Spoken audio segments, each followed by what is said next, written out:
than he was the first time around. Yeah. And I think he's this way because he knows that he doesn't have to run again, of course, but it's more, I don't think it would have been as much war hawkage as it is today because, well, let me rephrase. I don't think he would have been as war hawkish if the world was the way it was in 2016. I think he's a lot more war hawkish now because the balance of power has already shifted and he's late in the game to try to shift it back. The oligarchs will always want their money. I mean, Elon Musk spent hundreds of $1 millions just to get into the administration. He basically bought the election, and now he's he got this Doge program, and him and Trump, they're just basically trying to cut everything they can just to get a bigger piece of the pie for all the billionaires. This is clear as day. There's this assumption that there's a Russian collusion has already been defeated because if he was doing Russian collusions, he would not be threatening Russia the way he is. The liberal nonsense of saying that Putin's getting whatever he wants, it's not actually happening. They're having a hard time with the deal because Russia can't trust them. And this is why we're in this moment of fascism, because this country is declining and it has lost its power. It's this government's fault of why it has lost so much influence, because they have chose bipartisan policies to not only screw over the workers and keep them screwed over, but to screw over countries after countries. Who can trust the U.S. at this point? You got Trump saying, "I want a peace deal with Ukraine," and then you got Trump just allowing Israel to do whatever the fuck they want. Excuse my French. So, I speak a lot of French around here. How can you trust? How can you trust when they're just always going back on their words, hypocritical? And the ruling class is the same ruling class. They're all on the same side, but they have their factions. But at the end of the day, their factions still benefit all factions, because at the end of the day, they have one thing in common. They get all this money, and they will figure out ways how to keep as much money and take as much money as they can. That's their solidarity. It's a big club, and we ain't in it, says George Carlin. I mean, look at how Germany was when Hitler came into power. You know what I mean? The stock market, all that. It was bad. It was really bad. Sometimes I feel like, and now there are degrees of fascism, and maybe might be still hyperbole to say we're barking National Socialism, but I feel like Mussolini, Franco, Pinochet is not that far off the cuff. I have a new name for Trump. I call him Protestant Pinochet.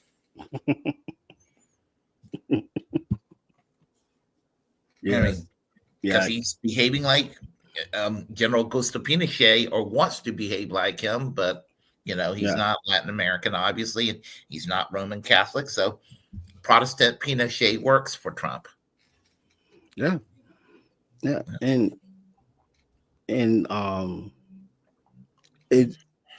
I think a lot of people are thinking that, okay, what's next? I hope, and not really depending on the Democrats, but I can never say that people will stop depending on the Democrats, because the Democrats always find ways to still look like they could be the opposition when they're actually not.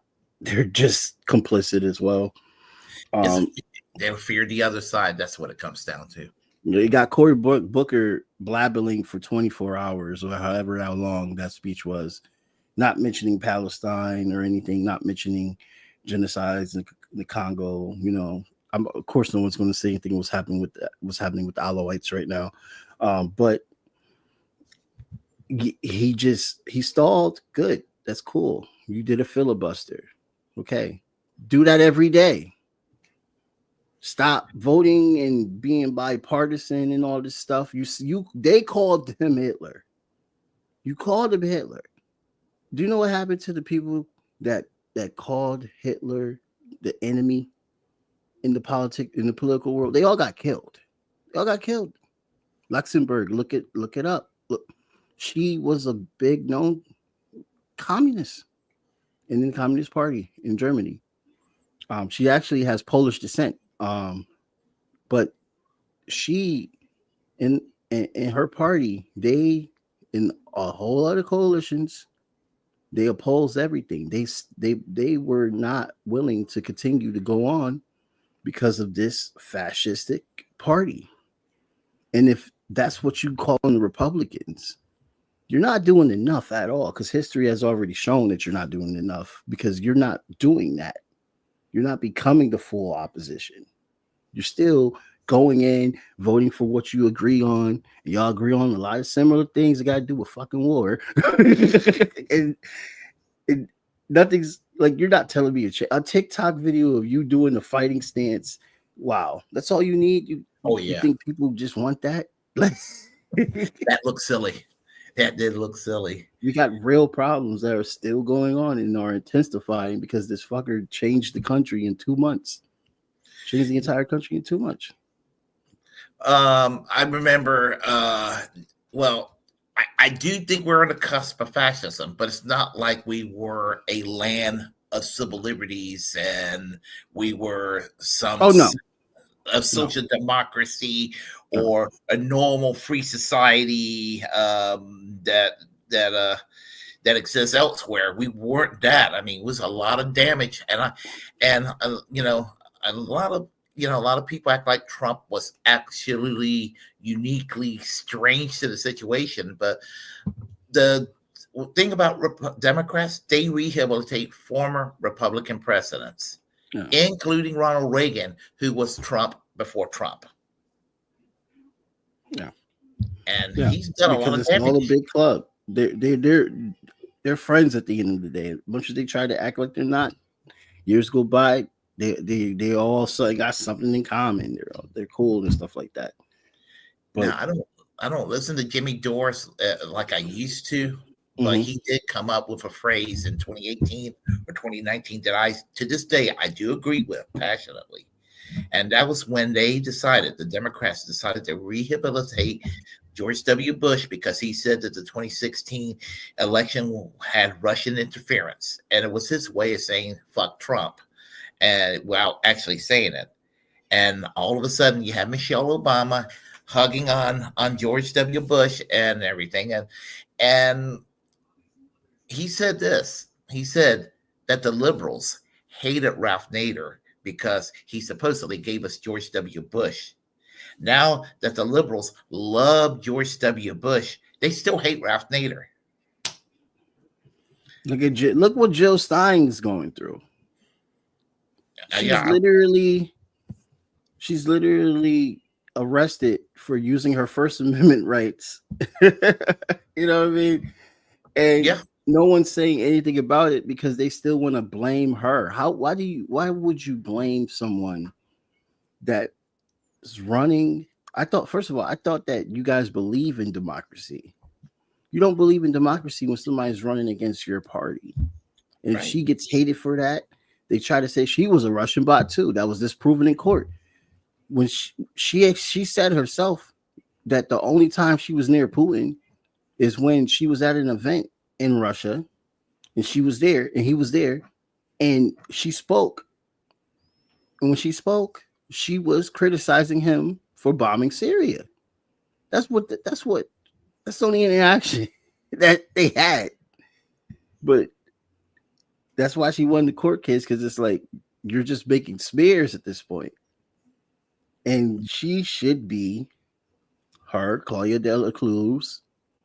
Um, they should be at the face of a new revolution. They should be the new Bernie Sanders for what it's worth. They should Yeah. be having trajectories, but the Democrats have found ways always to smear them. You know what I mean? From getting some pundit I can't even think of her name, in Hillary Clinton's cabinet to go on the Breakfast Club, Power 105, to weirdly join in a conversation when she's not even in the show when they're interviewing Jill Stein, and she purposely goes at her and tries to chew apart all the work that she has done. The Mhm. Breakfast Club never does interviews like that. A lot of people in the conversation was like, "What the hell is this? You give respect to Republicans, you give respect to Democrats when they come on." Well, except for Mayor Adam, he got hit with the criticism real hard. People should actually watch that episode because they had a lawyer on that works in New York that was just cracking him real hard. He's the only one that didn't get the nice interview, but Vivek Ramaswamy was on that fucking show. You know what I mean? And they treated him with respect. But here you have this woman, who is a doctor, well, way more qualified than half the idiots that you have on the show that's into politics. I'm a hip hop head, so I'm not even calling anybody into music and all that stuff. That those people are idiots. No, I'm talking about the actual politicians that they have on the show that say stupid stuff and they don't get no pushback. But you get somebody from that works in the White House at the time to come on the show and just attack Jill Stein. She's a threat to them for some reason. And you know what the reason is because she's anti-capitalist. They are. She's anti-war. They are pro-war. Exactly. So that's the issue. They see a threat because they don't want workers to finally wake up and not let them dictate what to believe in anymore. That's In 2020, I did pretty much a four presidential candidate endorsement and telling people these are the four people to vote for. And I voted for Jill Stein, but they were all equal endorsements because they were all good on yeah. the issues. But they I wish they would have coalesced behind one candidate. And if I had it my way, this is how it would have been done. Cornel West would have been the Green Party candidate with perhaps Jill Stein as the running mate. That's how I would have done that. But unfortunately, Peter Dow interfered and did what he did, and he blocked me on Twitter, by the way, Peter Dow, because I rain on his parade harshly. Um, but anyhow, I endorse Jill Stein, Cornel West. Um, I endorse Dela Cruz, and I endorse oh gosh, what's his name from the Socialist Party, William Stodden. I endorse all four of these candidates, and I said if they're on the ballot, those are the four candidates to choose from. Everybody else doesn't matter. Yeah. And so that was my endorsement, and I voted for Jill Stein, and I'm not sorry I voted for Jill Stein. I would do it again because it was, as I said, I could not vote for genocide. And Donald Trump, of course, showed that he was going to continue the genocide. Yeah. And Kamala Harris would have continued the genocide at 55 miles an hour versus Donald Trump's 300 miles an hour. It's Yeah. still a genocide. Still is, because they'll just they'll not let them do certain things, but they'll still let them continue on to violate to can't even talk to that. They'll have them continue on to violate the ceasefires agreements. They'll let them continue on to just killing journalists like they're already doing right now. They're just doing it in a way where they can finally be out in the open and say where they want. Benjamin Netanyahu said himself that, oh, this is voluntary migration. Yeah, okay. All right. I love how they just come up with these freaking terms. Like, remember what Bush said? It was an advanced interrogation or some shit like that, when they was just literally torturing people. Like, I just love how they come up with these words. Yeah, they'll just dress it up in a different way to make it sound less nasty. And Like, yeah. yeah, Ethnic cleansing. That's what you're doing. You're doing ethnic cleansing out in the open, out in the open. You know what I mean? And Jewish people here are number one targets in the Trump regime as well too. Yes, they are. Mahmoud Khalil, he was a Colombian Palestinian student as well too, who has a green card. You know what I mean? And they're trying to deport him, and then they're trying to deport American citizens now, getting caught up by ICE. Like it's really ridiculous. It's really We need to ridiculous, abolish ICE. and I blame I blame the Democrats first and foremost for being the wolf in sheep clothing and still not acknowledging that they're lost cause. They're lost cause, but they're a structural, very difficult lost cause that will take time to be eradicated because they still have the grips into the system and people still want to believe in them. Um, and this is why our candidates that we think are better can never get the attention they need. I mean, Jill Stein did make a record this at the end of the day. She didn't get to the full 4%, but maybe we could get a Green Party member to do it. Also, I don't think she should run again. I think she should pass the baton at this point because this country has done everything they can to bury her. Um, but who would that be? I don't know. I don't know who would that be. Yeah, she's becoming the Norman Thomas of our time in a lot of ways. Right. So, yeah, so because he was somebody that influenced policy for the good, but he became a has been, and she is now. So, and that's with respect to Jill Stein saying this, Yeah. and Yeah, here's the and thing. again, don't get me wrong too. I don't know if your listeners will get mad by me by saying that, but I know some people that have heard me say some things about Jill Stein in the past, basically. Um, and it wasn't anything facetious. It was just saying she shouldn't run because what you just said, like, we got to find a fresh new face. We already know that Ocasio Cortez is going to run. We know this. She's trying to be Nancy Pelosi right now and all this stuff. Yes, Um, so that's going to also trick everybody. It's going to trick everybody when that happens, or anyone in comparison to her. That's going to trick people. People are going to get tricked. Um, and we got to find somebody that can break that. actually, I'm Somebody going to make fresh a and new. prediction about AOC. If AOC runs in the 2028 primaries, I she's don't not think going to. she'll be old enough. Wait, yeah, Oh she'll yeah, be old enough. Yeah, well, she'll be old well, enough. she'll she will not get the nomination. She will not. I mean, she will probably be dropping out very early. And Really? I do. Because I think that they're going to Bernie Sanders her. They will make sure. This is this is how low I think of the Democratic Party. They would rather give it. They would rather give it to Liz Cheney before they'll give it to AOC. I would not be surprised if No, you're probably right. I don't understand how she exists in they'll this. convince her. They'll be like, she'll have an awakening. You know this is what's going to happen when she has her awakening. Liz Cheney will suddenly become pro-choice on abortions, and then she's going to look at the LGBTQ community and say, well, they're not so bad. I guess they deserve equal rights, And when you hear that, you're like, okay, they're grooming her to be the person to take out JD Vance or Donald Trump if Donald Trump runs for a third term, which he cannot do. But Yeah, yeah, yeah. and Um, and of that's course that's John gonna be Fetterman.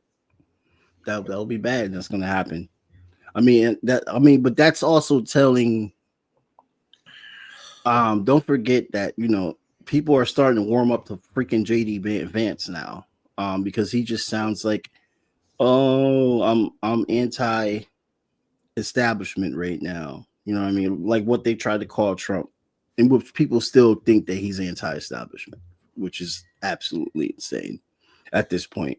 You got Yeah, 13 billionaires in your freaking administration, but you're anti-establishment. Okay, tell me how that makes sense. yeah, Um, absolutely. I think that it might be the other way around. where we might have a Republican rule for the next 8 years. I'm kind of convinced.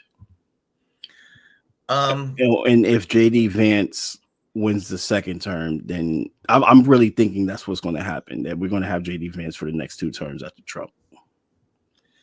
Probably, and I fear for this country. I fear for the people of this country. What we're going to be going through, because I've seen. I always thought the country was too right wing prior to Trump getting sworn in the second time. I just thought, my God, this is country so miserably, hopelessly right wing, and damn it, Trump has actually pushed the Overton window further right. I Yeah, mean, well, I mean, the Democrats are going to have to cut some drastic um morals. Well, I wouldn't say morals, but drastic procedures that they usually do if they really want to come out and be palatable again. I don't want to blame the working class for pushing right.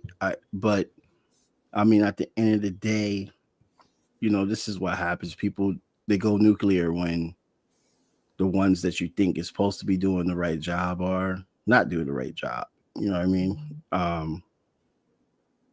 It's it's it's very bad. It's very bad.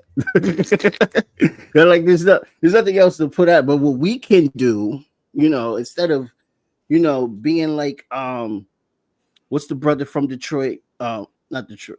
Is he from Detroit? Speaker House. Hakeem Jeffries. New If York. instead of he's from New York, okay. I don't know why I'm thinking of Detroit right now.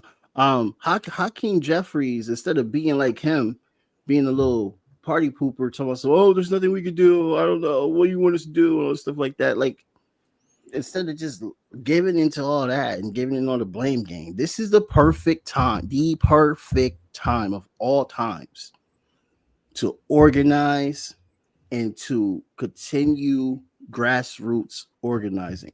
You know what I mean? The Colombian students aren't stopping. You know what I mean? Um, party party party signups I'm hearing is going up. People are signing up third parties.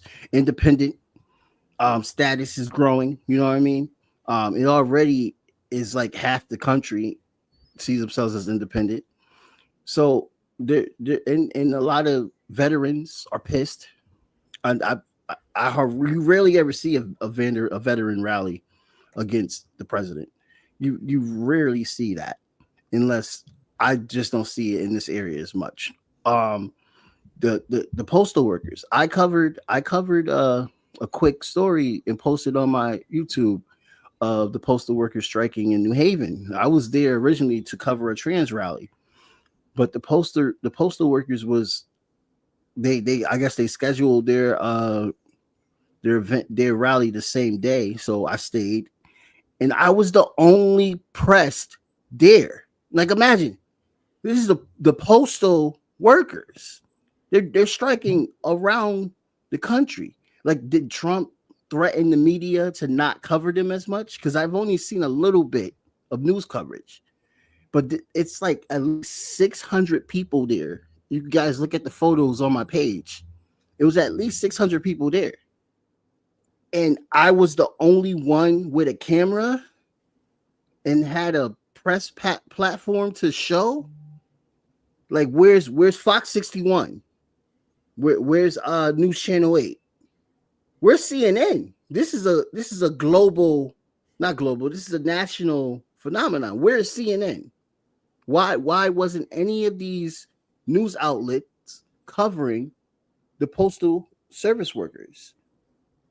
It was a lot of them on the green. You saw nothing but red.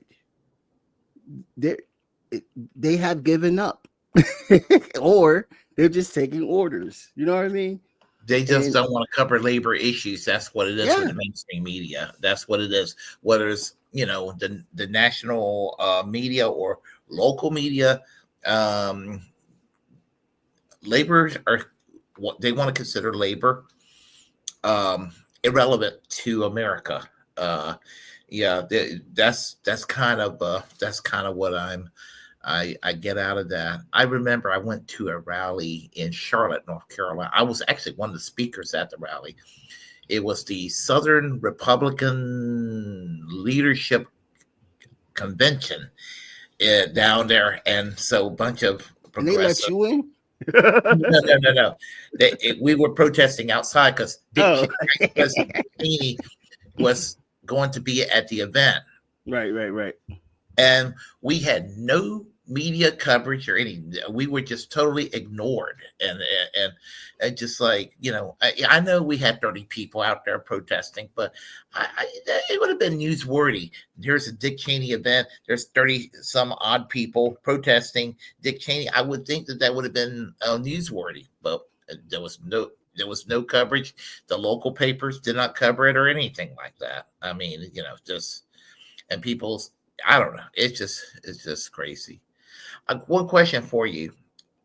I have my answer, but if you could choose anybody to run in 2028, regardless of political party, who would you like to see run for president? Mm.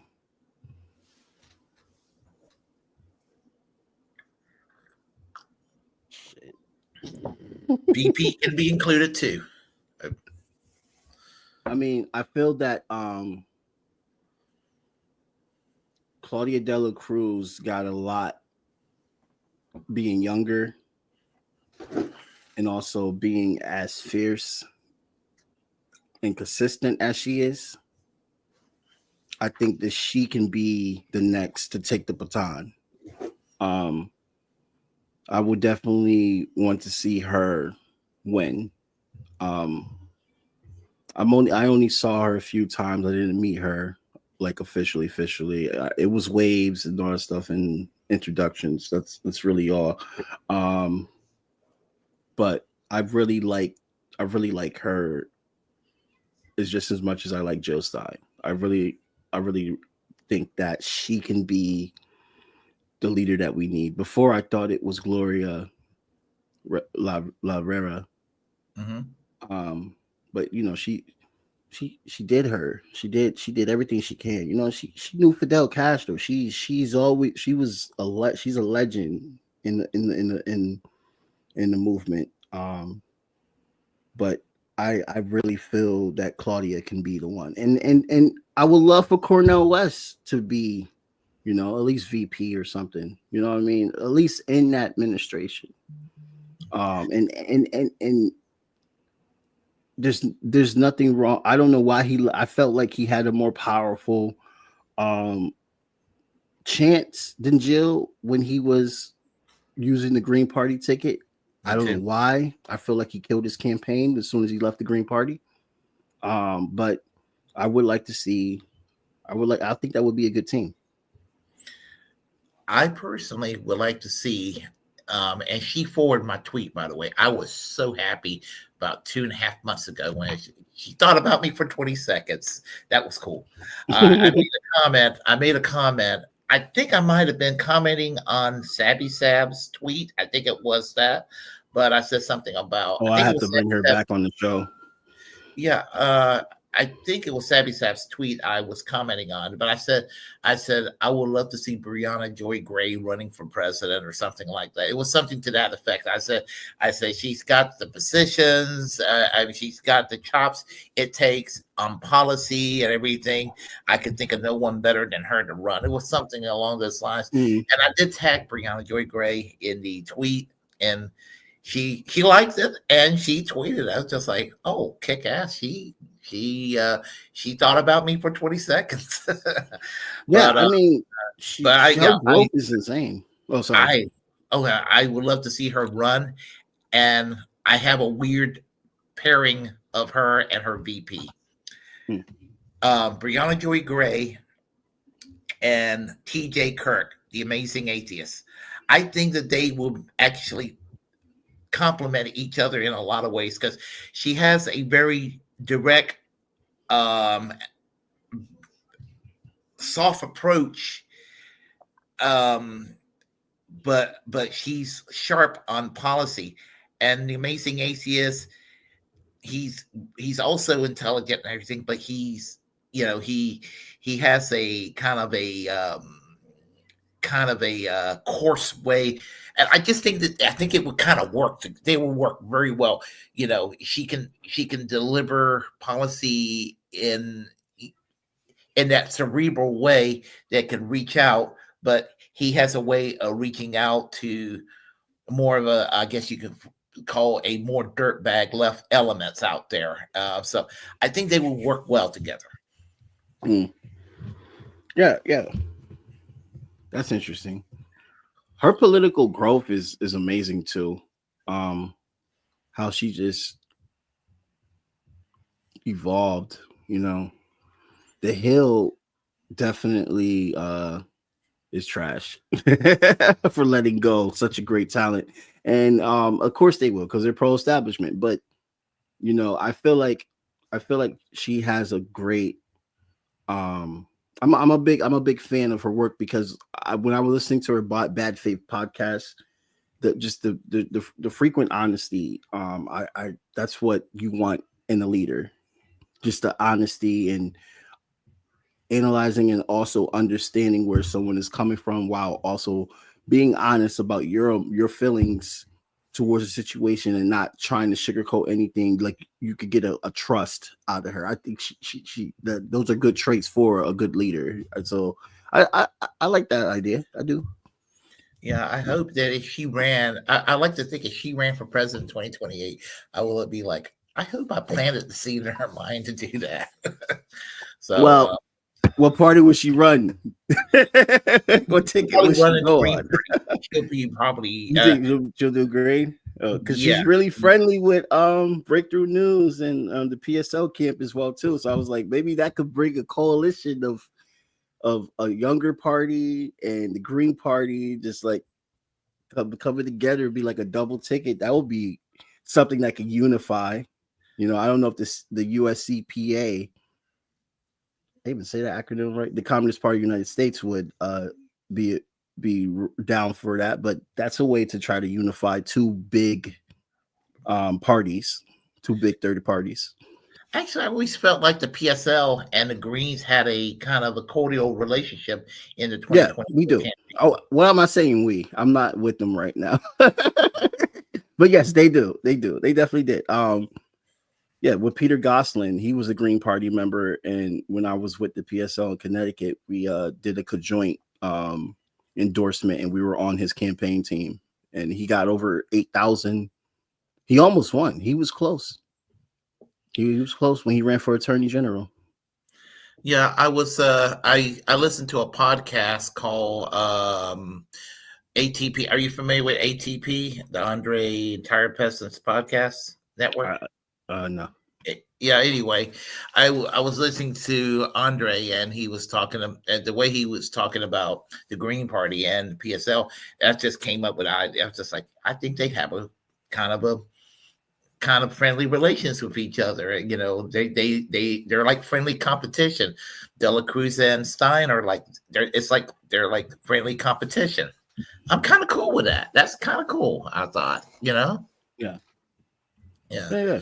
I think it would be great. I think that would be a cool way to, you know, people like that can definitely like unite parties and stuff. And I think that's what we need because at the end of the day, like there are a lot of parties, but when it comes to what makes a vanguard party, because that's what you need. Like the whole idea of what we want a socialist democracy. We want working class power. You know what I mean?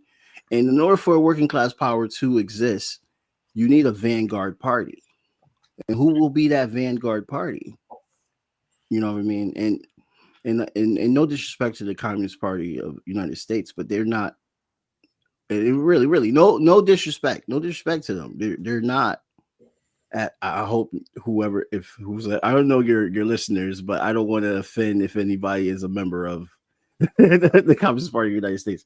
But they're not as big as they were. They're not as like they got those parties got things done back in the day. There was a reason why the Red Scare had to happen and McCarthyism and all that, and they pushed FDR to be more progressive and do you know what I mean? Like I don't want to take anything from the United States Communist Party, but they're not there no more as what they were. Like so much I've read about the comrades of the past in the United States. You know what I mean? I mean, majority of the unions exist today because of the communist parties. So I don't want to take anything from them, but I would say if we're looking at Vanguard Party candidates, we're looking at the Green Party and the PSL at this point. I have a friend at East Carolina University professor who was one of the founders of the Committees of Correspondence for Democracy and Socialism. And are you familiar with that group? Yeah. Yeah. I don't really hear much about. I mean, in the '90s, they were the thing. I mean, they were like the new left wing organization, and he was telling me, we were having dinner one night, and he was telling me, this is back in the '90s. He was telling me that about FDR and the Communist Party, that in 1944. Harry Truman, who was the replacement candidate for Henry Wallace, who was way better than Harry Truman, but he ended up campaigning, and he dropped by the Communist Party USA headquarters for a Roosevelt rally or something like that. And so, it's just kind of weird when you think about anti-communist Harry Truman, who was anti-communist, but he did walk into the Communist Party headquarters for a rally for FDR. So I just thought that was interesting. Oh wow, I didn't even know about that. Wow. I mean, Yeah. there were some in the Communist Party that did support FDR as well too. Yeah, they were kind of divided, and a lot of them were in the American Labor Party of New York State, which was the predecessor to what's now called the Working Families Party today. Yes. Well, do you consider them a party? I mean, no disrespect to the Working Families Party. They seem more like junior Democrats. Yeah. At this point, I'm not trying to be disrespectful. I think it's. I think I never want to disrespect people on the left. Because I being someone that used to work for Democrats, I understand fully why they believe very hard, and these are some efficient organizers in these groups, like very much efficient organizers. Like some of these organizers, I just wish that they would just pick up a Communist Manifesto book and like internalize it, because the things that they can do for the dibs, we need that talent on here on the left. We need that talent on the real left. We need that talent. Yeah, they're even afraid to embrace full social democracy, let alone pick up the Communist Manifesto, because everything is too radical to them. I mean, and I said this in a post yesterday or today that the Democrats, a lot of mainstream Democrats, have more in common with Trump and the Republicans, Mitch McConnell, on healthcare than they do with Bernie Sanders. Yeah, and I'm not saying that Bernie Sanders is the end all. I am really suspicious of his little anti-oligarchy tour and everything. I mean, I think there's value to it if you just subtract electoralism out of it to get the unions motivated and all of that. In fact, I kind of took Ron Placone's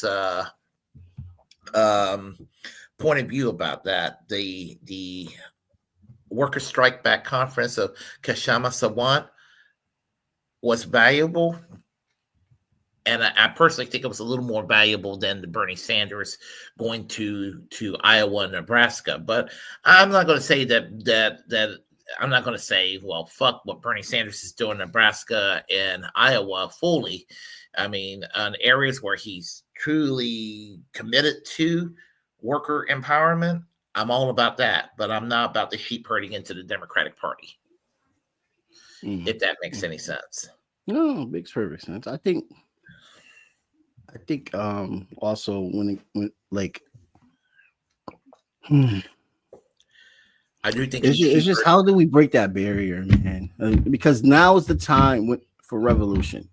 Basically, now is the time. Um, you see the contradictories. The hypocrisy is full bloom and undeniable. You know what I mean? For instance, Hexeth, t- TV guy, is running the Pentagon. Like, what kind of world are we living in if this is not a time for collapse? Like, this is a collapse. You got a freaking dude that was on Fox News. What the hell does he know about the Pentagon besides just being the mouthpiece for the Pentagon majority of his freaking life? Like, like He's the worst. He's actually the worst person in the administration because I mean he was a pro Iraq war activist during the days of George W. Bush, and he told Trump to pardon the BlackRock people during the first Trump presidency, and he's now a Bush a Trump sycophant today, but he was one of those never Trumpers in 2016. He wasn't never Trump because he thought that Trump wasn't conservative enough. There are actual 2016 never Trumpers who did not like Trump because they thought he was too liberal, believe it or not. yeah, But they're like the worst sycophants today. Nothing is worse in the political discourse than a 2016 never Trumper who thought that Trump might have been too liberal in 2016, but they love him today and they have a cult like worship of the man. oh, it's the bros. It's like I said, it's the faction. You know, one bourgeois faction couldn't stay, so another bourgeois faction comes in. Still all one class solidarity of the rich. They still all benefit from each other, but it's definitely the bros. This is a whole new faction, and they have a whole new way of doing things, and it's all still for the betterment of maintaining the empire and keeping U.S. imperialism alive. You know what I mean? Why else? Why else would he want Panama and want Greenland and want to turn Canada into the 51st state? This is all lunatune nonsense, but this is all strategy to remain the top dog. They're losing in the global south. You know what I mean? They're losing the East. You know what's so weird about that? As much as I despise NATO, and I've always despised the concept of NATO, I wish NATO crumbled tomorrow. I wish there would be no more NATO. But an invasion of Greenland, an American invasion of Greenland and the Panama Canal, and an American invasion of Canada is enough to almost make me say I side with NATO because they're going to go and be like, United States, you can't do this shit. Mm-hmm. Mm-hmm. Yeah, it'll probably be the It's gonna only be time I'll factions. ever say anything positive about NATO. Yeah. I mean, those guys, those guys, Europe is just they're goofy right now. I can't deal with Europe right now. They fell in love with the Red Scare, and it's it's all this leadership that's the problem. I feel for their working class. You know what I mean? It's crazy when you hear Germany can't get hot water. You know what I mean? And that pipeline meant so much to Europe, and they were willing to sacrifice it just so they could trust in this stupid colonial state for whatever reason. Whatever, I get it. They helped you out in World War II, but this undeniable loyalty is going to destroy how many countries are in Europe? About good 35 countries could be destroyed because of America. There's not destroyed, but collapsed. Because when I say destroyed, people might think, oh, so he does believe that Russia is going to cover it. No, Russia's not going to. Russia does want to conquer Europe. You know, But they will economically collapse because of this lie if they keep sticking to it. I have to tell people, there are people out there, they think that I am in love with Russia and all that. And I have to say time and time again, if I live in Russia, I would never vote for Putin. Do I think that he's the most evil man ever? No, there's a certain Middle Eastern prime minister that's committing a genocide in Gaza that I think is 100 times worse than Putin. But Yeah, Netanyahu is probably one of the most evil men alive today. As far as Putin is concerned, I would never vote for him. but I do have a friend that lives in Russia. And she's been on this show a couple of times. She's actually from North Carolina, lived in San Diego. Her name is Nikki. And the last time I interviewed Oh, her, I would love to talk to her. I know you're talking about. I saw her young name little in the blonde group chat. lady. Yeah, Yeah, yeah. yeah, she's really cool. Um, I could talk to her if you want me to. I Yeah, can like, that'd be dope. yeah, I'll do that. Um, she told me that the Russian government just granted 28 mandated paid vacation days for all workers in Russia. We don't have that here, you know. And even when the Soviet Union collapsed, they were smart enough not to get rid of their national healthcare system, and they still have socialized medicine in Russia. And they have a lot of the things that Bernie Sanders want to see here. I do think that Bernie says he may be sheep herding for the Democratic Party, but I do think that maybe in mild defense of Bernie, some of those basic economic ideas, he probably really still wants that for American workers in this country. Well, you have a lot of that already in Russia. Now, fuck Russia for their hatred of LGBTQ people. I have no time for that. I am 100% opposed to the treatment of LGBTQ people. It's an Eastern European thing. It's Russian the Orthodox Church in Eastern Europe is very, very conservative, and that's what it comes down to. Yeah, Poland's like that. Yeah, Slovakia. Estonia is the only one that's the most progressive in Eastern Europe on that issue. Everybody else is pretty damn reactionary. Yeah, But yeah.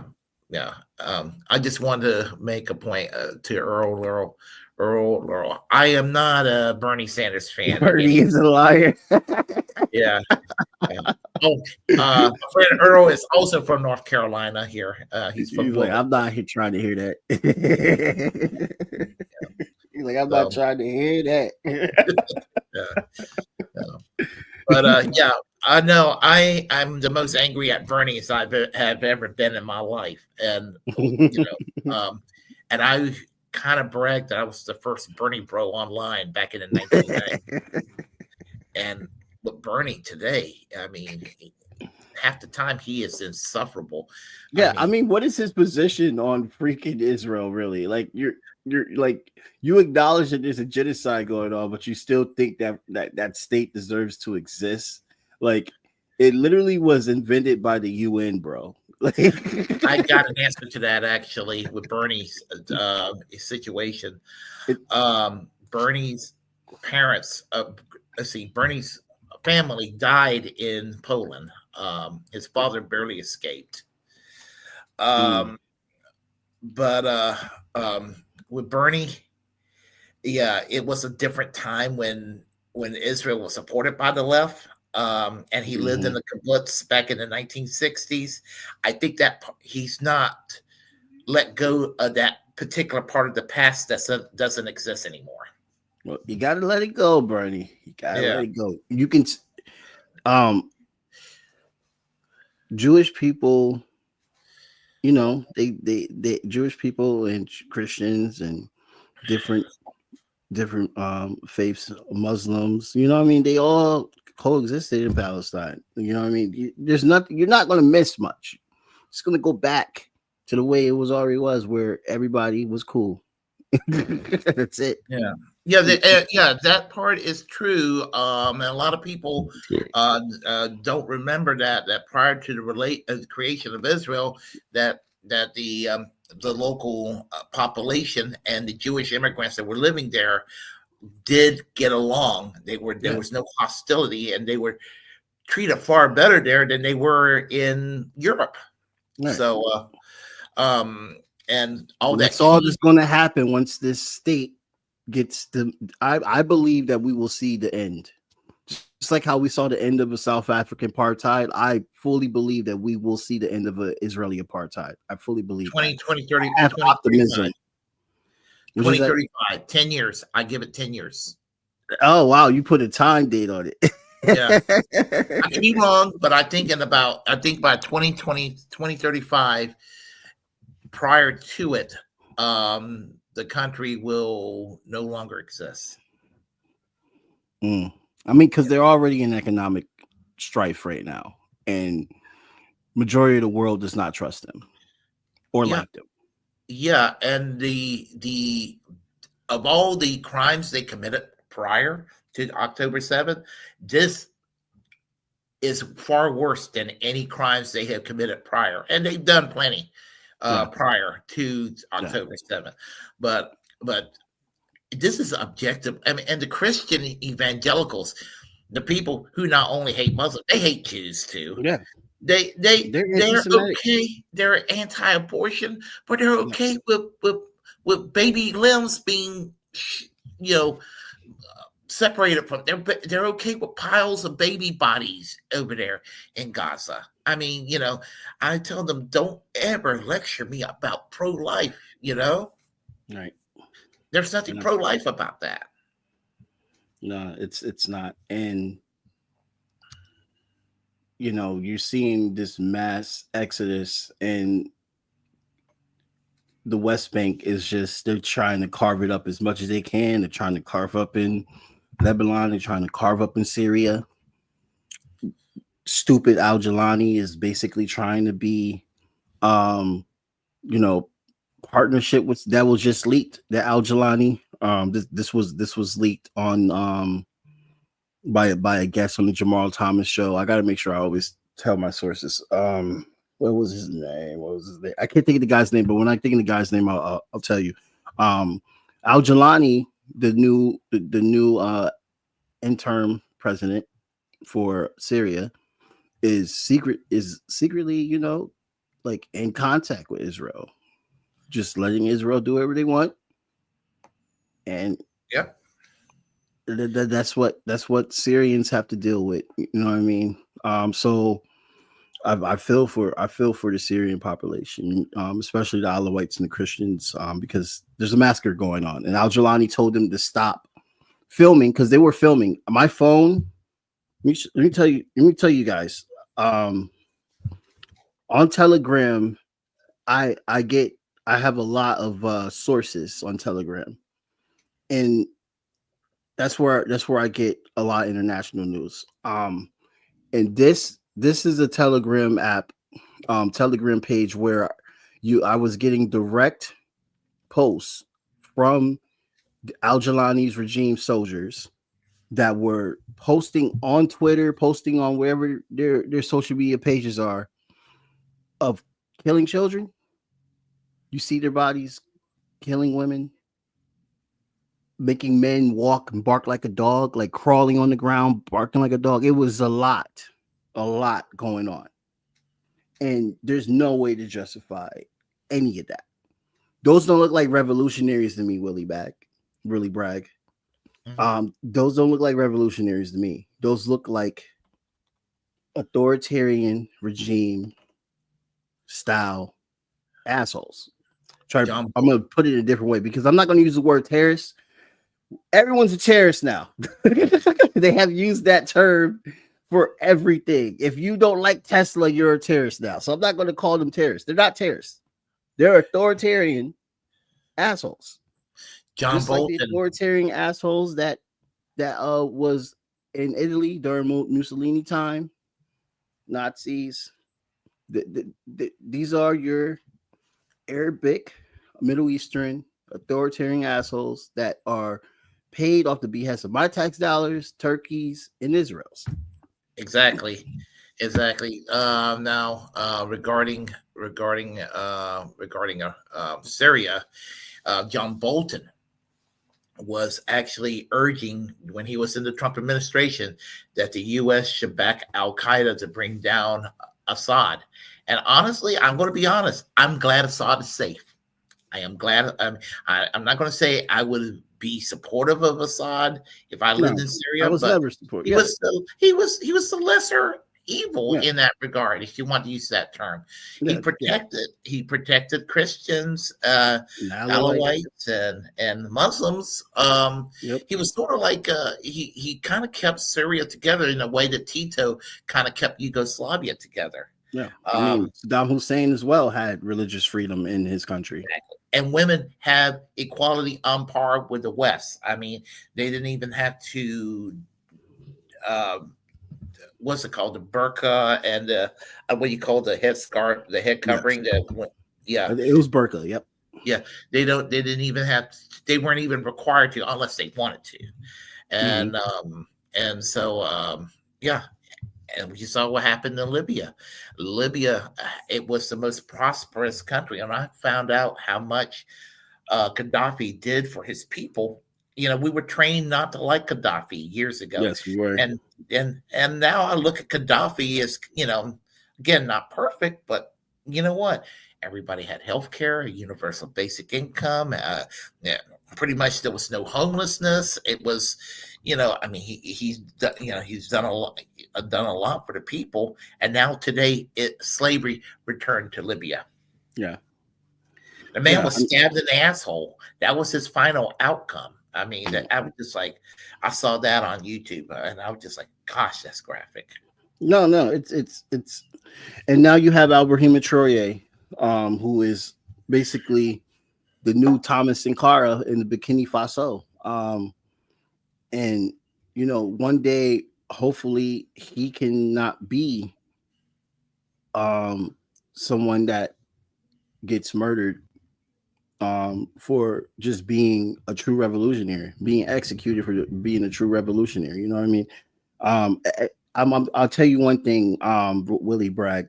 Regardless what the United States say about Gaddafi, I have not met, and I know a lot of people from Africa now. I have not met one African person, even Middle Eastern African as well too. I have not met anybody from Africa that I've spoken to about Gaddafi said anything bad about him. So I wonder how much of a disconnect we were brainwashed into believing him, how strong it was, because I still haven't met anyone I know from Africa say a bad thing about Gaddafi at all. He wanted to create a currency for the African continent, which would theoretically raise the standard of living for nearly every country in the continent. And the U.S. wasn't going to have that. So Oh this yeah, is this is why Hillary Clinton made sure that he was unalive. And one of the many reasons I despise Hillary Clinton to this day. So yeah, just what he did, she and her cavalier attitude. We came, and what was it? We we saw, he died. Like, Yeah, and then she did that little cackling laugh yeah, that is really creepy to listen to yeah, her do that. freaking insane. But like, I'm like, that's what I'm saying. Like, as much as they try, to demonize these people, it's like what Fidel Castro said, that my history, well, I'm paraphrasing, my history will be vindicated. Mhm. And when you look at Cuba today, his history is in fact vindicated, because Cuba, as much as its problems, and a lot of its problems is because of the U.S. blockade, Yeah, they are still able to increase the life expectancy of their citizens. Their doctors are world renowned throughout the world and have solved a lot of issues. I mean, they even helped Italy with COVID.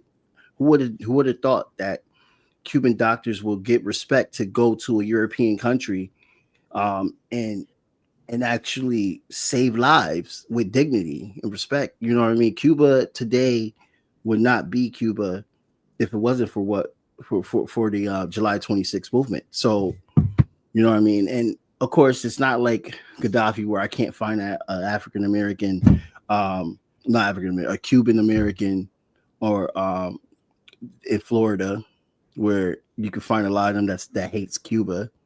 But then you also, when I spoke to Libre Sankara, who lives in Florida, he's saying that sentiment is slowly dying. A lot of Cubans are actually coming to understand why Cuba can't live. You know what I mean? They're starting to understand the blockade and everything. A lot of what the pro right Cubans, the Grasanos, if I'm saying the correct term, right? They're losing their momentum on keeping the lie alive. You know what I mean? And yeah, the same thing's happening for China now too. I mean, for China, all you gotta do is go on Red Note and talk to a normal Chinese working class person and ask them about their country, and they tell you, they show you, they get there's footage out there now that's showing how cheap it is to live in China. You know what I mean? Like all that Red Scare propaganda is finally being dismantled. Um, so that gives me hope because when you're dismantling this propaganda, that's giving people more fire to see, like, okay, well, if they got free fucking healthcare, why the hell we don't? And y'all supposed to be the greatest country in the world, quote unquote. You can't pay for healthcare. You guys are not legitimate. You must be shut down. Do you Pat? know? Do you know that when Hurricane Katrina devastated Louisiana, that the Castro government basically asked the United States, could we send some doctors to help out with the situation in Louisiana? Mm-hmm. And the American government were like, no. And the difference between the United States and Cuba, the United States loves to send bombs elsewhere, but Cuba will send doctors and nurses elsewhere.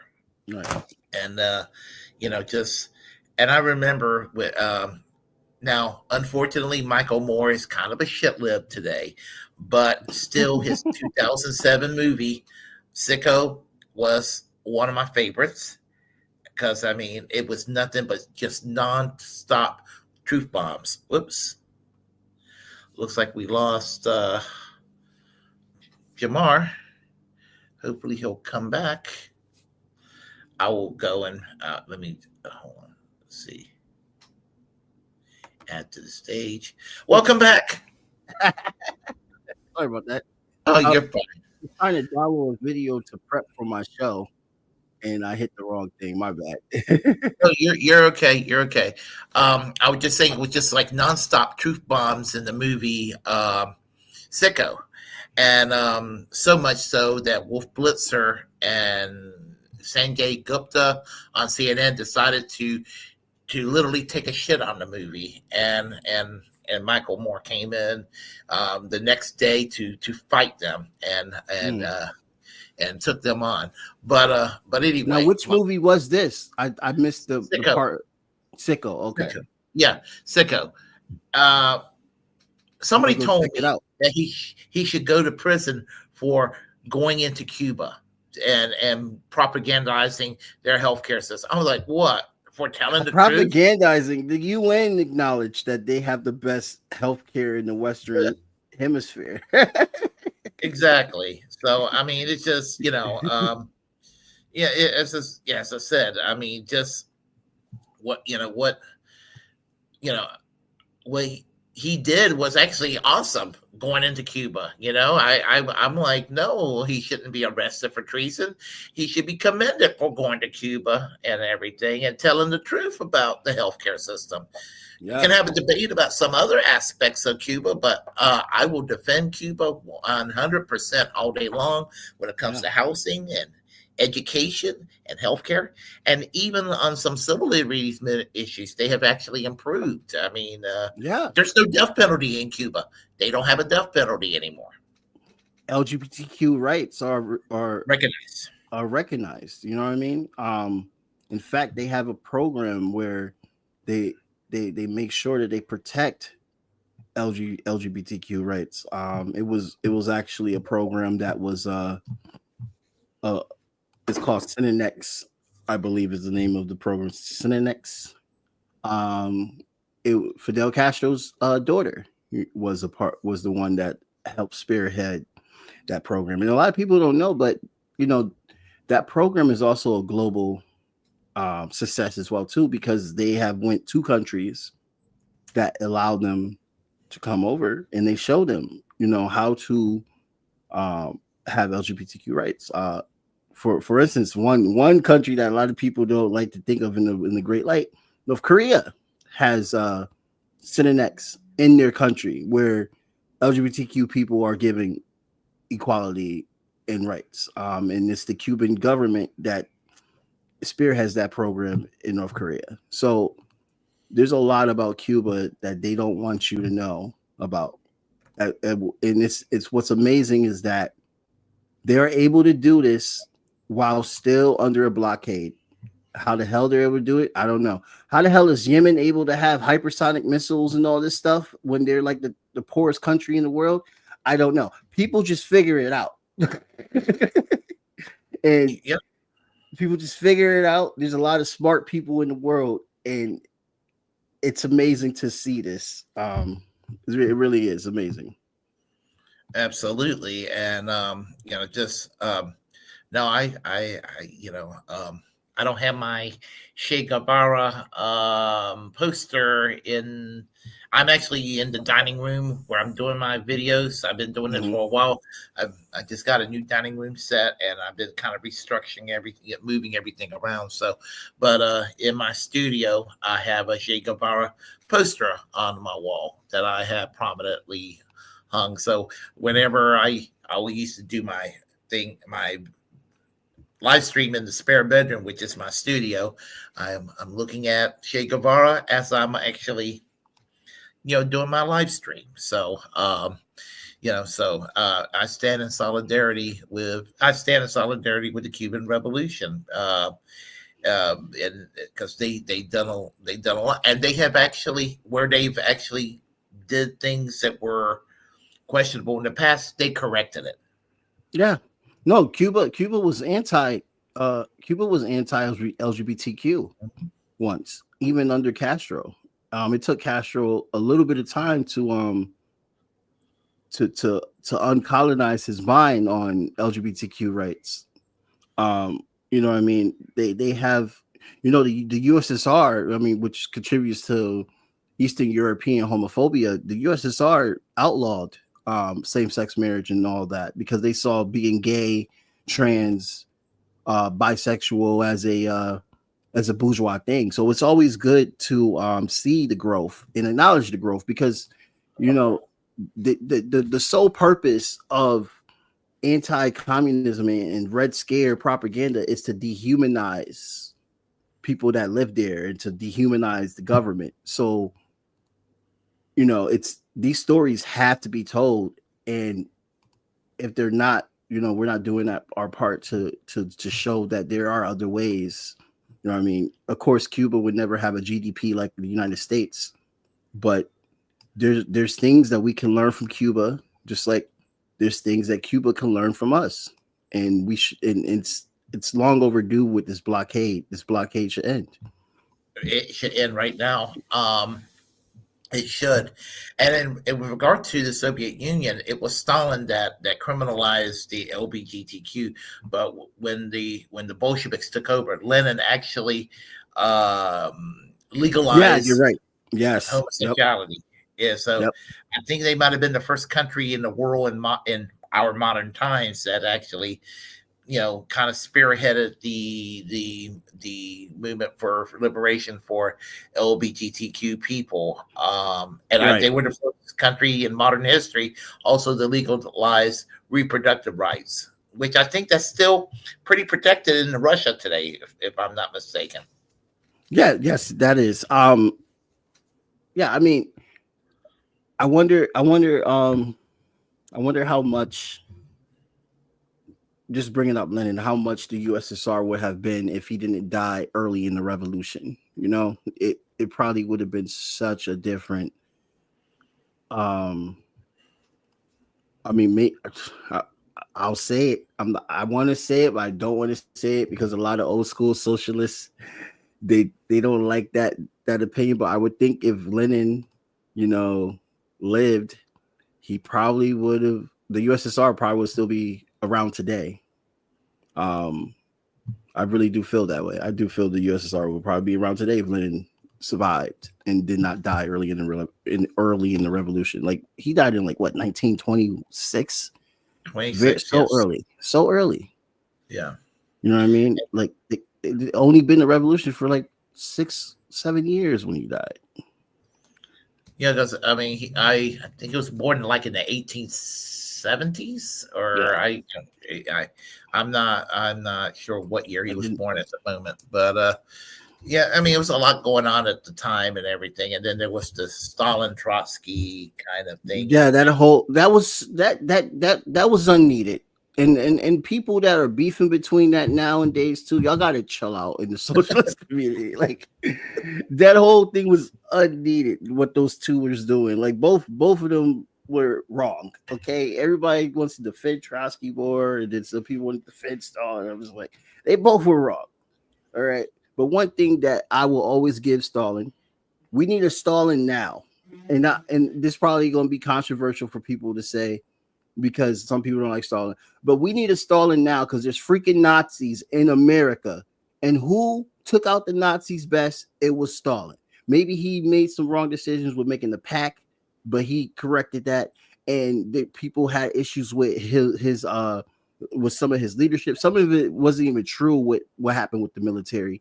But we need a Stalin now. Okay. They lost 27 million people. Do we need another country to lose that many people when a Nazi regime, whether it's America or whether Ukraine, probably the way Ukraine is right now, you don't have to worry about a Nazi regime rising in Ukraine at this point. Russia took care of that. But we need somebody like that now to crush out fascism. We need that. Okay. Yeah, when they vilify the domestic Antifa movement, what's crazy about it is, and they say that anti-fascist, Antifa's anti is pro-fascist. I mean, I'm like, what the fuck? It's like, stop it. The Antifa exists to put a stop to actual, I mean, they're there to put a stop to any action that's going to inflict harms on other people. Yeah, they started in Germany in the 1940s. They fought Nazis. Yeah. Now the controversy behind the three arrows symbols, part of it was opposition. It was the Social Democratic Party 1932 campaign poster, and it was opposition to the National Socialist, opposition to monarchy, and then they did have the revisionist anti-communist arrow back then, but it was a different time and all of that. But today it's time for the left to kind of put aside a lot of differences, and to and we're not all going to agree on everything. And I think it's healthy to have robust debates on the left on where how we going to get from A to B and from B to C, and that is needed more than ever. And the left, unfortunately, is very divided over stupidity. And I mean, that's how the Black Panther Party ended too, because of COINTELPRO. You know what I mean? It's the personal relationship. Absolutely. It's awful because the right, they still find ways to stick together, even though they are very fractured within their alley. I don't know what the hell you ask one right winger what vision they want for the country, a starch pundit right winger, he's going to say something totally different for the end game than another right wingers. They're all going to be agreeing on the factor: hate the gays, be racist, all that stuff. They all agreeing on that factor, but the way they want things, they all want things so freaking different. You got starch fascists, and then you got we don't need government for nothing, just live on your own and all that stuff, and have your own capital. You know what I mean? They don't have a democratic centralism within themselves at all, but they're stronger right now because they stay focused and consistent on what's at hand, seeing you and I as the enemy. Like Ben Shapiro and Tucker Carlson are both equally evil in different ways. Right. I mean, they're both pieces of shit, but I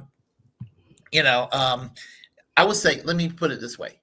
Tucker Carlson and Ben Shapiro are evil in different ways, and so is Alex Jones. Is different from Ben Shapiro and Tucker Carlson. At least Alex Jones makes me laugh. Yeah. See, that guy's a kook. You know what I mean? You sit him down, and then you ask him what does the right wing want. He's gonna have a totally different answer from what Tucker Carlson is gonna say, and Ben Shapiro is just gonna be a Zionist simp. That doesn't even live in. How do you advocate for a country that you don't even live in? That's what I don't understand. That you so hardcore on their ideology. You're saying we need to send more money to them, bomb everybody, blow things up. You so hardcore on making sure that they are protected, but you don't even live there. You live in America. You Yeah, live in America. You acting like you Israeli. Okay, exactly. yes, you got the dual citizenship. I think that's stupid, but that's a different other thing. But like he doesn't even spend time in Israel like that to be capping for them like that. And You know here's what I the thing mean? about Ben Shapiro. Ben Shapiro will criticize all the other. He'll criticize African Americans, the LGBTQ, Muslims, Hispanics for engaging what he perceived as victim and identity politics or whatever. He's the guiltiest of them all, Right. and and so and if he hears that, or some of his simps here that'd be like, "Oh, you're just being anti-Semitic." No, Ben Shapiro being Jewish might be the best thing about him, but he's a shit person on everything else. On everything else, he's Um. a piece of shit. Yeah. Yeah. Dude, the guy. I mean, he's trying to get Eric Chauvin out of all people. Yeah, Like, I saw that. what the hell? Like, like, what is wrong with you? Like, seriously. Even Donald Did they Trump drop you when you were born? Did they drop you? even Donald Trump is not interested in pardoning Derek Chauvin. No, no. The city. Okay, last time MLK got assassinated, my people, we effed up all the cities. We did not play. We put millions upon millions of dollars of property damage when MLK got assassinated. What would you think would be the reaction if Derek Chauvin, the most high profile killer cop in modern American history, gets freed? Exactly. And my Just grandmother what? remembers. Yeah, my grandmother remembers that in 1968 when MLK was assassinated. She was living in Chapel Hill, and she heard neighboring Durham. Just was yeah. I mean she was telling me about that when she was alive and everything. Yeah, Yeah, it was crazy. yes, it It was was. absolutely crazy, and they still ain't telling the full truth on what National Guard did that day. Still You know won't. what's interesting about MLK is that you will hear some conservatives be like, "Well, Bill Luther King was alive today, he'd be a Republican, no, he wouldn't have been." But MLK, but there are people out there. They're trying to destroy his legacy in the way they did in the 1960s. Because in the 1960s, he was viewed by many folks as a pariah back then, Yeah. and in and he was viewed as that. I mean, he wasn't, but that's how he was viewed at the time. Yeah. And Yeah, then he they're was trying to not destroy. he was Yeah, not considered um in a good light like the way they want to consider him now. And the Republican mindset, Republican Party was different. You know what I mean? Back in those days. He would definitely leave the Republican Party guaranteed if he was alive today. And he would not be on Barack Obama's side or any other Democrat that's pro-war. He would not be pushing them because he wasn't pushing them beforehand. So why would he push them now? There's the misguidance of like trying to just make MLK be a savior now all of a sudden, still so you can stop being racist. It's just that's what that is all about. They're just trying to, you know, trick us into joining them, and then when we get screwed over by them and all that stuff, it's just, that's the way I see it. It's like they're scapegoating. They're lying. now it is true that in the 1950s he was a Republican. Yeah, that Hmm. part is true, Yeah, but it was in the South. It kind of made sense to be a Republican, yeah, and maybe it made sense back then because yeah. pro Democrats and everything. But they always conveniently forget that Martin Luther King was also a democratic socialist. Yeah, Small yeah, piece less. yeah. He was He said associated it in others. with. A. Philip Randolph and Yep. Barrett Rustin Yep. and Norman Thomas, and they were the ones that set up the march in Washington in 1963. Yep. He was an anti-capitalist. He Yeah, said that capitalism has lost its usefulness. You know what I mean? So yeah. I mean, it's same thing with Che. You know what I mean? Che is like seen on all these logos now and stuff, and like the capitalism has tried so hard to whitewash Che. Che and Fidel Castro. If you go to Cuba, you don't see any monuments or statues of them because they didn't want them. They didn't want to be seen as a monolith of any kind. It was actually law for them not to make any statues of them. They wanted to be servants of the people, and that's it. And that's what they were. You know what I mean? So, I mean, I have a Che necklace. I know for a fact, though, Che wouldn't want me wearing a necklace with his face on it. But I wear it because I support him. But you know what I mean? That's not what they wanted. They just wanted to be servants of the people. And that was Martin Luther King's legacy as well, too, being the true servant of the people. I have a shade pen that was given to me by a friend of mine that went to Cuba in 1997. What was it called? The World Youth Festival. I think that's what it was called. Mhm. And I don't young know, people, but it sounds similar. the Young People Socialist League sent a delegate. I was in the Socialist Party USA at the time. Hmm. We sent a delegate from the Young People Socialist League down there, and he was telling me how much fun he had it down in Cuba at the World Youth Festival, and he gave me and everybody else at the YPSO convention a Che Guevara pen, and you know, to this day I will wear it occasionally. Somebody will be like, "What is that?" And, oh, that's my Che pen, and Yeah. then so I Yeah, should man. have worn that tonight, but Yeah, maybe man. next. I definitely those type of people should we have to defend them their true legacy because the liberals are using them to to like basically just brainwash everybody to believe in the Democrats are using them to try to brainwash them to believe in Democrats. I don't want to blame all the liberals. I'm always blaming liberals for stuff nowadays ever since they've been trying to act like they're moralistic while supporting war. You know, liberals back in the 90s didn't support war. Guys, okay, y'all Mhm. need to go back to your roots. There was no liberals really supporting war like the way y'all supporting war. Y'all want nuclear war. Y'all want the shit blown up. And that The was the way they're one thing. acting. That was the one thing in an interview with Trump that when they were asking him about his more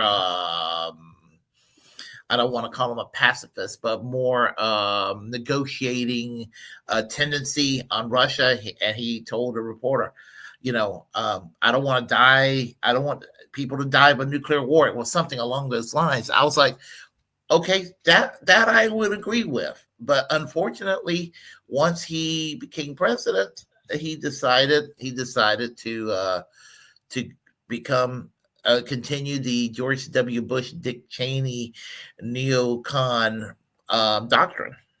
Yeah, yeah. You know what I mean? And they were very much hiding, of their nonsense. Now they're not. Now they don't care. You know what I mean? And it's just astounding when you still see liberals supporting it. And the all because Russia is our enemy is no excuse. A liberal, a old school liberal will be like, don't Russia have nukes? Do you Yeah, think it's smart that we should have a full on collision with another nuclear power? How do you think that would end? I think logic should tell us that we should do what Kennedy did and I don't know, make efforts to try to end the Cold War. Kennedy was very war hawkish, but when you looked at the communication level, it was a lot of respect between the Russian government and the American government. yeah, They respected each other. They see each other as allies. yeah, This is insane right now the way the Democrats feel about Russia. yeah. The Democrats. Uh, Yeah, grab Willie's getting the power cord. Sorry about that. I'm running out of battery. There we Yeah. go. Well, we get Say, it soon. yeah. But as I was saying, yeah, it's amazing how the Democrats end up refurbishing or embracing what insane shit the Republicans were for 20, 25 years prior, you Yeah. know? And now, I mean, they're doing that with the Bush Cheney doctrine, and do I think there are anti-war MAGA people out there, factions? I think there are some libertarians, the Thomas Masseys of the world, that he's horrible on economics and maybe on some social issues, but he doesn't have APAC talking to him because they don't Right. talk to him. That good for him. And what the fuck is wrong with Trump that he wants to back Lindsey Graham, who's one of the worst people in the U.S. Senate, but wants to do a primary challenge to prevent Thomas Massey from replacing Mitch McConnell when Mitch McConnell leaves office. Yeah, I hope he croaks soon, by the way, but I'm not trying to be an ass, but Mr. McConnell, hurry up. You ever see have you ever seen the video of me and Jimmy Sutherland doing an impression of Mitch McConnell and her doing an impression of Kirsten Cinema? Oh no, send me that. Oh, you know what? Maybe I could share that with you right now. If you want to take a look at that. Give me a second. I think we, this is from 2023. Um, I'll just play a short little segment. I think you'll get a kick out of it. Yes. 2 seconds here. I misspelled that. Okay. All right. Let me find it. I think you're going to love this. Let's see. This is going back a little while. Right there. All right. All right. Let's see. Yeah, you're going to thank me for this.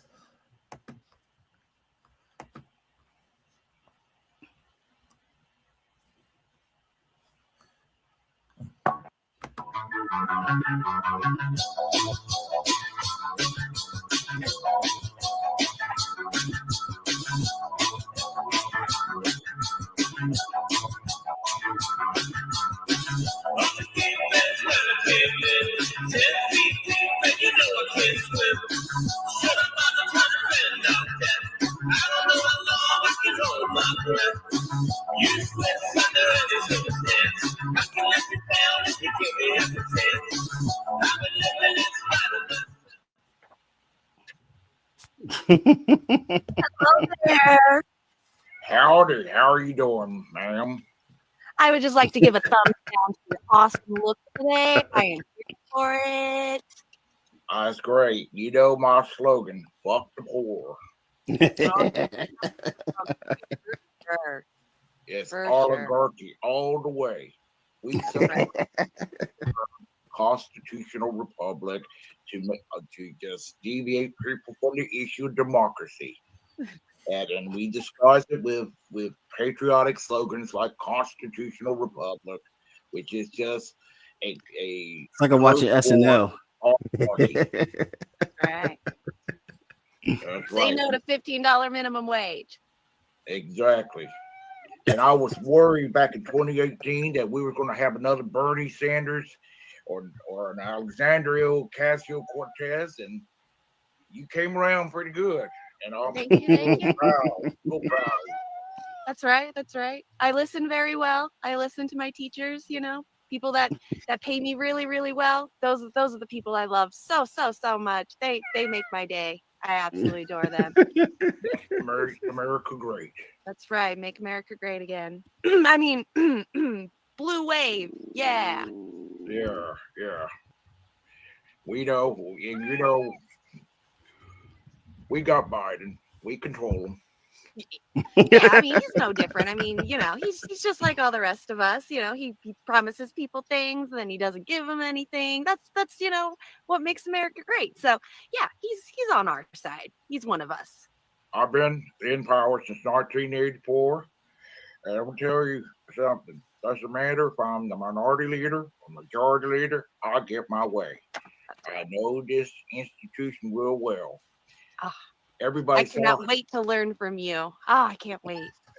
You're so smart. And when I'm gone, I'm having one more text. What's going on? What's going on?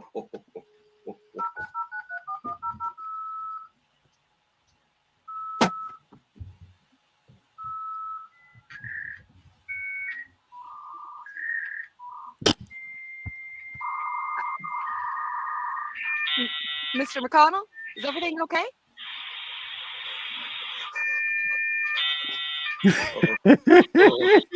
Oh no.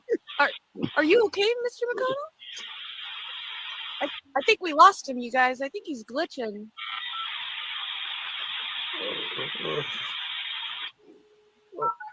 Oh my God, y'all going to hell. What happened? What happened? Nothing, sir. We can get that edited out, right? Okay, good. Nothing, sir. You were just talking about how great our country was. Why don't you just keep going, sir? You're good. You're good. Oh, well, I'll say, no matter what, if I'm, matter if he's president, if I'm minority leader, majority leader, I get my way. Oh my God. See how I handled the Supreme Court, 2 Supreme Court justices. Ooh. I said we can't. 2016, I said we can't have a Supreme Court justice hearing before the 2016 election.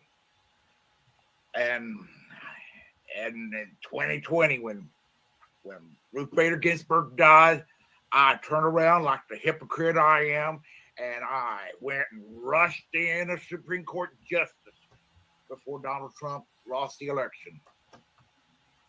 Oh my That's God. right, man. You're so smart. I cannot wait to learn everything there is to know about you. Oh, That's great. Rush Limbaugh, my friend, he gave me this tie back in 1993. He'd be really proud of what you said. He'd be proud of your turnaround. thank you. You'd be a troublemaker, and we apologize, ma'am. Oh yeah, no, absolutely. I just needed to get my foot in the door, and the people down there, they help you get the foot in the door, and then once you get the foot in the door, then there's a whole new set of people to be able to enjoy and benefit off of. So thank you for allowing me to be a part of the club. That's great. I hope you're happy with the $750,000 in contributions from Big Pharma. That's right. No, say no to $15 minimum wage. Exactly. So how are you doing, Jimmy? Yep. Oh man, I thought you might like that. that was funny. Yeah. So yeah. I thought I was watching SNL. Yeah, it was kind of, it had kind of an SNL quality to it. Yeah, that was our our Halloween 2023 show. We decided we were going to dress up as Mitch McConnell and Kirsten Sinema, and that worked out. So yeah. Any final thoughts? Oh no. Not really. Just if you like what you're hearing, check out Connect Hub on Roku TV. You could download it on the Roku TV App Store. It's a channel that started in Connecticut, and that's where a lot of my full segments, full podcast will be. There's a John Kiriakou interview, which is fun fact. John Kiriakou was talking about JFK a week before the files were released fully, and he was already talking about how the CIA was involved on my show. And then the files come out. He's absolutely correct. You know what I mean? That was insane. So you definitely check out the John Kiriakou video. And then also there's a Jamal Thomas. If anyone likes Jamal Thomas, who is a former host of Fault Lines on Sputnik, hopefully Sputnik will come back soon. There's a Jamal Thomas interview coming out. And Unsavory Politics, new episode will be dropping Friday. The title of the episode is "What is an Armed Struggle?" So that will be with me and my co-host Alex Suarez. Every 2 weeks, there's an Unsavory Politic episode, and then in between those 2 weeks, there is a new Jabari Vok Media episode. So a lot of content I drop weekly every Friday, and you'll see clips on all my platforms, my link tree in the description, everything. Okay. Yeah. Can you forward me your link tree so I can put down all your information on no the description box? Because I'm going to eat soon, but I'm going to work on the description box, and I'll add all your contacts there. Yep. Thank you so much for having me on. Absolutely. Always a pleasure, and enjoys this discussion. Just. Of course, when it comes to politics, I mean, I'm addicted to politics. So, these discussions I live for. Yeah. It's always good to display, to share information, especially good information that working class people can be inspired about, and also learn more things about things that the mainstream media is not talking about. Very important. Exactly. And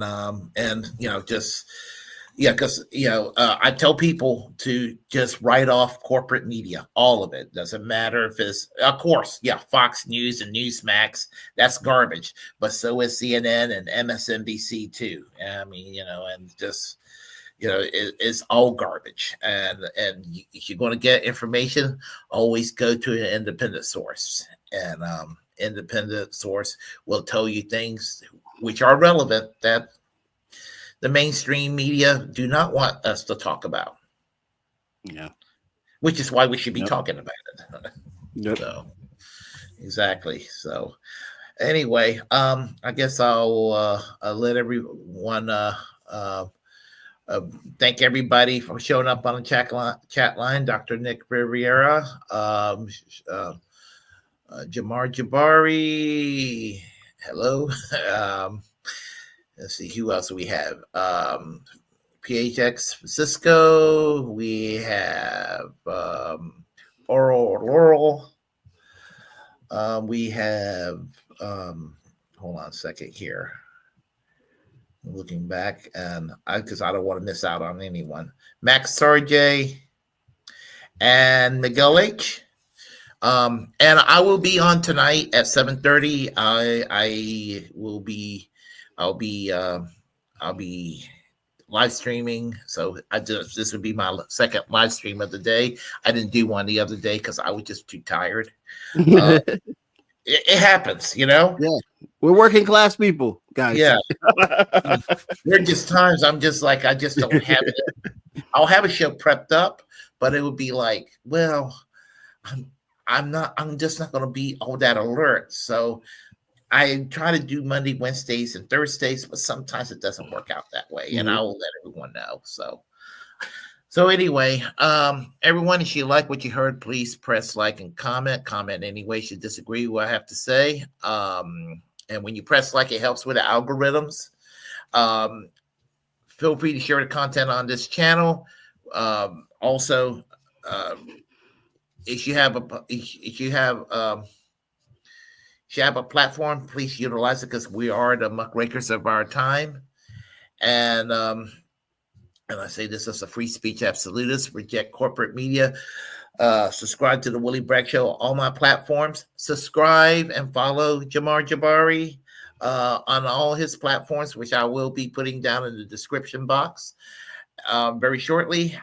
And remember, free Ed Snowden, free Palestine, free healthcare for all, and for our own preservation to fight corporatism, the right wing, and all fascism. Protect our freedom of speech. So until next time, folks, we are out of here.